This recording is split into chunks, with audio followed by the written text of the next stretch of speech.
जम्मू कश्मीर के पूर्व मुख्यमंत्री फारूक अब्दुल्ला ने सचखंड श्री दरबार साहिब में मत्था टेका। अगर हमारा पूरा देश एकजुट रहे तो हम किसी भी मुसीबत का सामना करने के लिए तैयार हैं। फारूक अब्दुल्ला। जम्मू कश्मीर के 3 बार मुख्यमंत्री रह चुके फारूक अब्दुल्ला आज श्री हरमिंदर साहिब में माथा टेकने पहुंचे, जहां पत्रकारों से बातचीत करते हुए उन्होंने कहा कि अगर देश एकजुट होगा तभी हम किसी भी समस्या का सामना कर पाएंगे। उन्होंने कहा कि अमेरिका फर्स्ट क्यों कहा जाता है, हमें इंडिया फर्स्ट कहने की आदत डालनी चाहिए। उन्होंने कहा कि भारत सभी धर्मों और जातियों का साझा देश है।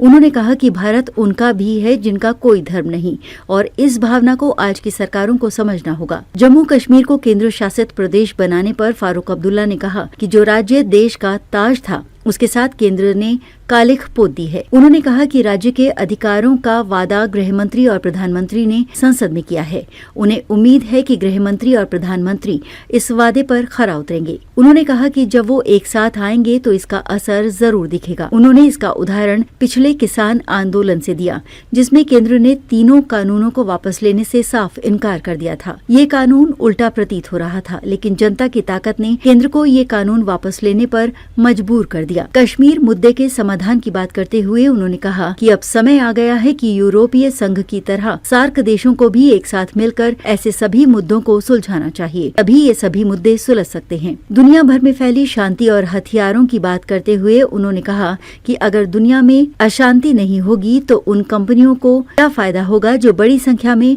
हथियार, जहाज और गोला बारूद बनाती हैं। उन्होंने अपना माल बेचने के लिए पूरी दुनिया में अशांति का माहौल बना रखा है। अमेरिका द्वारा भारतीयों को वापस भेजे जाने के बारे में बात करते हुए फारूक अब्दुल्ला ने कहा कि हम उस देश से क्या उम्मीद कर सकते हैं जो भारतीयों को 16 घंटे की फ्लाइट में हाथ बांध कर लाता है। अमेरिकी राष्ट्रपति डोनाल्ड ट्रंप द्वारा $2.1 मिलियन के फंड को रोके जाने के बारे में उन्होंने कहा कि इस बात का खुलासा होना चाहिए कि वो फंड किसे भेजा गया और उसका किस उद्देश्य से इस्तेमाल किया गया। उन्होंने कहा कि इसे लेकर अलग अलग पार्टियां एक दूसरे पर आरोप लगा रही हैं, लेकिन उनकी नजर में इससे कोई नतीजा निकलने वाला नहीं है। स्वर्ण मंदिर पहुंचकर फारूक अब्दुल्ला ने कहा कि वो पहले भी कई बार स्वर्ण मंदिर में माथा टेकने आते रहे हैं, क्योंकि यहाँ अपार आध्यात्मिक शांति का अनुभव होता है, और वो आज यहाँ भगवान से सभी के कल्याण की प्रार्थना करने पहुंचे हैं।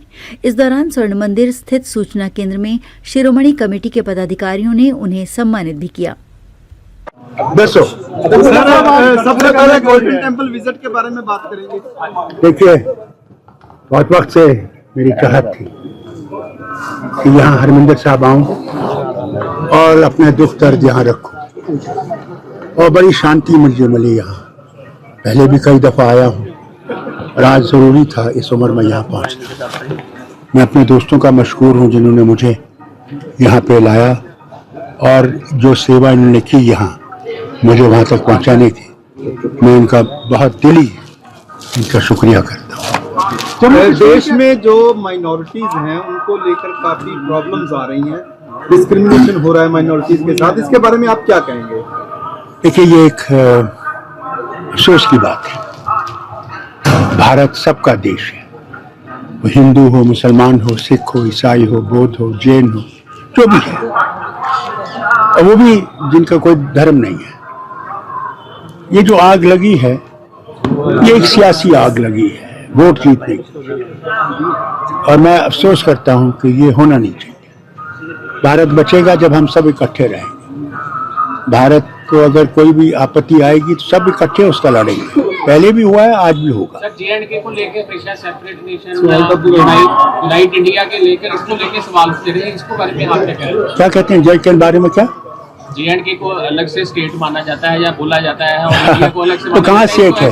वो तो जनाब ने यूटी बना दी है, जो हिंदुस्तान का मुकुट था उसमें काला रंग भर दी है। हम उम्मीद करते हैं जो वादा प्रधानमंत्री ने, गृह मंत्री ने और सुप्रीम कोर्ट ने किया है कि हमारे स्टेट हुड जल्दी वापस आ जाएगा, हम उम्मीद करते हैं कि वो स्टेट हुड आ जाएगा। 370 जो हटाएगी उसके बाद हालात कैसे बने वहाँ? वो आपको वहाँ आना चाहिए और देखना चाहिए। सर, एक बात है, आपको अनंतपुर साहब मते को लेकर के अकाली दल ने एक लंबा एजिटेशन लड़ा है, जिसमें उन्होंने कहा था कि स्टेट्स को बहुत सारे राइट्स होने चाहिए। कश्मीर उसमें मिसाल दी जाती थी कि कश्मीर में भी जैसे आपने 370 दिया, बाकी स्टेट्स को भी मिलना चाहिए वही अधिकार।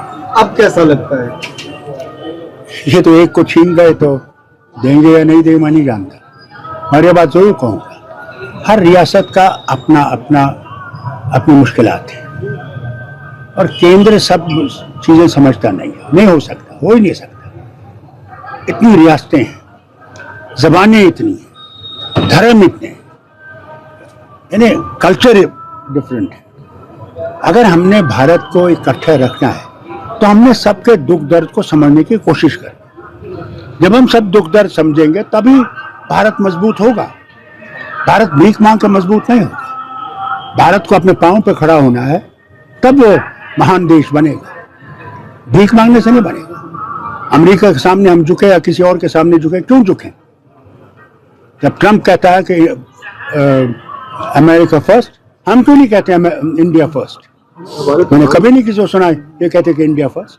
प्रधानमंत्री ये देश तो हमारा है और हमने इस देश में कुर्बानियां दी है और आगे भी देंगे इस देश को बचाने के लिए। यूएस एड जो 2.1 मिलियन का जो ट्रम्प साहब का जो उन्होंने कहा कि अभी पता ही नहीं चल रहा है वो गया कहाँ है, उसकी अकाउंटेबिलिटी नहीं समझ आ रही, उसको कैसे देखते हैं आप?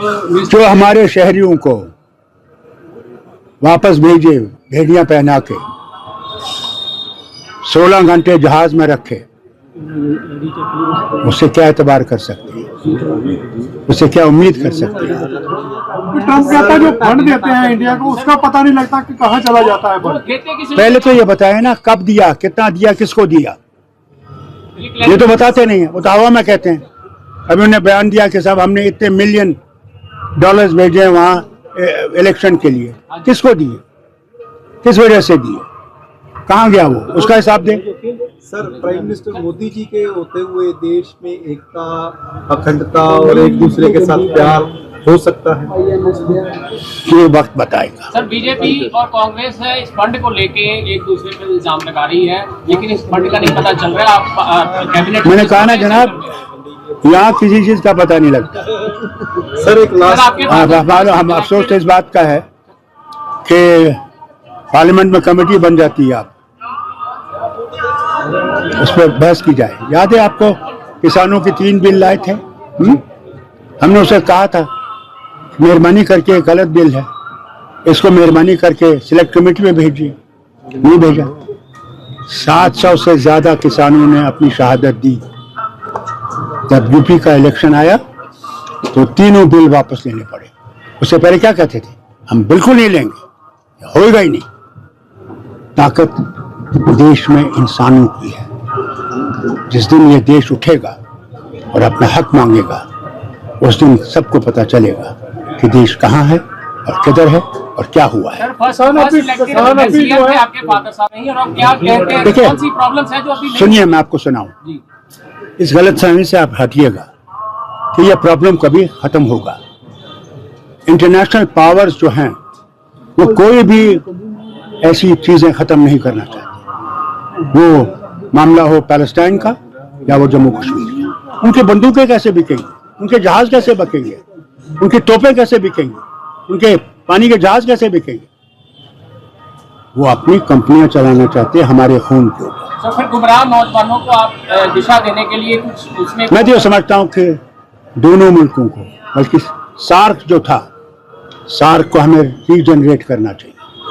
जितने भी हमारे पड़ोसी देश हैं उनके साथ बैठ के हम लोगों को सारे मसले अपने हल करने चाहिए, जैसे यूरोपियन यूनियन करती है।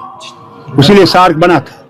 वक्त आ गया है जब सार्क को वापस आना चाहिए और हम देशों के साथ बड़े भाई की तरह इंसाफ करने चाहिए। किसान आज भी अपने मांगों को लेके जो सड़कों पे है, धरने पे है, 1 साल हो चुका है, एमएसपी की मांगे कर रहे हैं वो अपनी 12 फसलों पे। क्या चाहिए?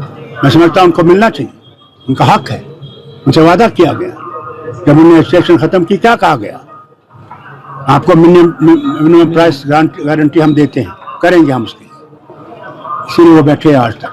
सर, लास्ट क्वेश्चन है, सिख प्रिजनर्स जो अपनी सजाएं पूरी करने के बावजूद जेलों में बंद हैं, उनकी रिहाई के लिए, मैं सिखों का ही नहीं कहूँगा, कश्मीरी भी जो जेलों में है जी, उनको छोड़ना चाहिए।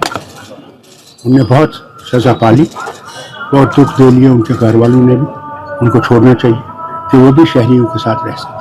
Thank you. जय हिंद।